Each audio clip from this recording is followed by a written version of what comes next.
दोस्तों आज हम लोग capitalization of super profit method पढ़ेंगे, लेकिन इससे पहले अगर आपने पिछले वाले वीडियो मतलब कि जो पहला वाला पार्ट है उसमें हम लोगों ने capitalization of average profit method कर लिया है। अगर आपने वो वीडियो नहीं देखी तो लिंक डिस्क्रिप्शन बॉक्स में है, आप जाके देख सकते हैं।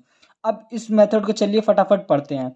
इस मेथड में हमें दिया गया under this method first of all we calculate the super profit and then we assess the capital needed. इसका मतलब इस मेथड में सबसे पहले हम लोग सुपर प्रॉफिट कैलकुलेट करेंगे, और सुपर प्रॉफिट कैलकुलेट करने तो आप लोग हमें पता है अच्छे से, आप लोग को आता ही है। फिर उसके बाद बोला गया then we assess the capital need for earning such profit on the basis of normal rate of return. मतलब कि हम लोग को जो कैपिटल नीड चाहिए, मतलब कैपिटल को जो जरूरत है प्रॉफिट अर्न करने के लिए, वो हम निकालेंगे on the basis of normal rate of return, जो कि ऑलरेडी हमेशा क्वेश्चन में दिया ही रहता है। फिर उसके बाद such capital is actually the amount of goodwill. वो जो कैपिटल है वो गुडविल का अमाउंट ही होता है। अब ये कुछ फॉर्मूला जिसकी मदद से आप कैलकुलेट कर लेंगे गुडविल। सबसे पहले goodwill is equal to super profit into 100 upon में नॉर्मल रेट ऑफ रिटर्न। मैंने यहाँ पे शॉर्ट फॉर्म यूज़ किया, आप लोग पूरा लिख लीजिएगा। यहाँ पे हो जाएगा नॉर्मल रेट ऑफ रिटर्न। और फिर उसका सुपर प्रॉफिट मेथड निकालने का आप लोग को पता ही है, average profit minus normal profit. अब नॉर्मल प्रॉफिट निकालने के लिए क्या सा फॉर्मूला होता है, तो capital employed into normal rate of return upon में 100। और फिर कैपिटल एम्प्लॉयड निकालने के लिए एसेट माइनस लायबिलिटी। मुझे पता है यार बहुत ज़्यादा फॉर्मूला है, तो आप लोग एक जगह सभी फॉर्मूलों को नोट डाउन कर लेना, और एक एक हफ्ते पर अगर आप रिवाइज करते हो तो आप कभी भूलोगे ही नहीं। तो आप आशा करता हूँ आप लिख लीजिएगा, और फटाफट एक एग्जाम्पल कर लेते हैं जैसे कि आपका डाउट एकदम पूरी तरह से क्लियर हो जाएगा। तो चलिए फटाफट, आपको दिख रहा होगा एग्जाम्पल स्क्रीन पे, मैं पहले उसे रीड आउट कर लेता हूँ।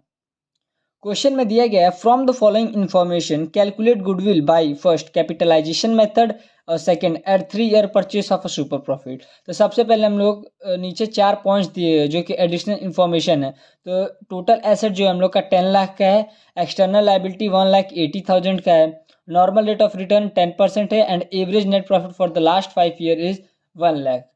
तो सबसे पहले हम लोग यहाँ पे लिख लेते हैं सॉल्यूशन।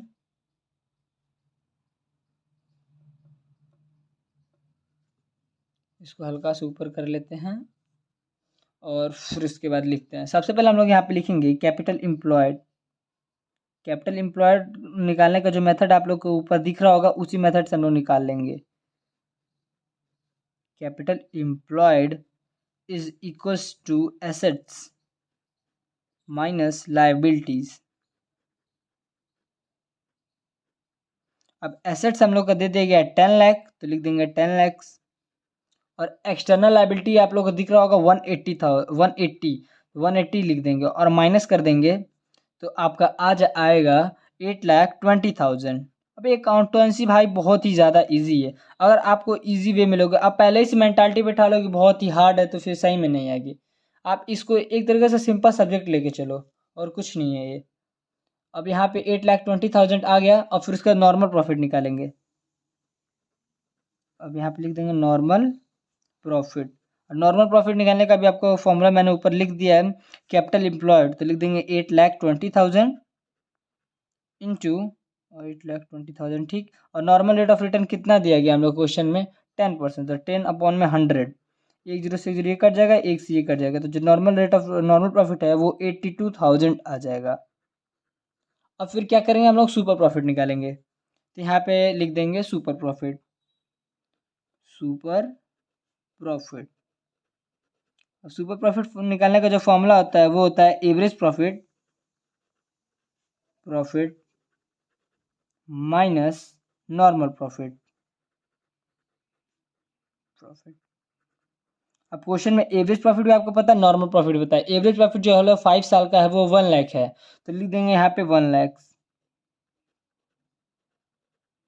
फिर माइनस कर देंगे नॉर्मल प्रॉफिट जो हम लोग अभी निकालें तो आए 82,000, तो लिख देंगे 82,000।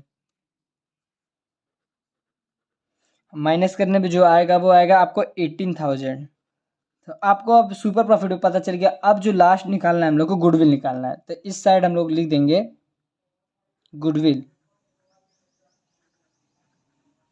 अब गुडविल इज इक्वल टू हम लोग का पता है सुपर प्रॉफिट इंटू 100 अपॉन में नॉर्मल रेट ऑफ रिटर्न। तो अब सुपर प्रॉफिट हम लोग को कितना मिल चुका है, 18,000 इंटू 100 अपॉन में 10। एक जीरो से एक जीरो कट जाएगा, इसका इतने में मल्टीप्लाई करेंगे तो आएगा 1,80,000। तो जो गुडविल आ रहा है 1,80,000 आ रहा है। और एक और क्वेश्चन हम लोग को दिया गया है जो सेकंड है 3 ईयर परचेज के लिए। जो 3 ईयर परचेज के लिए डायरेक्ट पूछा है तो हम लोग क्या कर सकते हैं, super profit into number of per year purchase. तो यहाँ पे एक फॉर्मूला होता है गुडविल इज इक्वल टू, आप लोग को मैंने बताया था पिछले पार्ट में, गुडविल अगर सुपर प्रॉफिट से निकालना हो तो सिंपली क्या कर सकते हैं, super profit into number of purchased year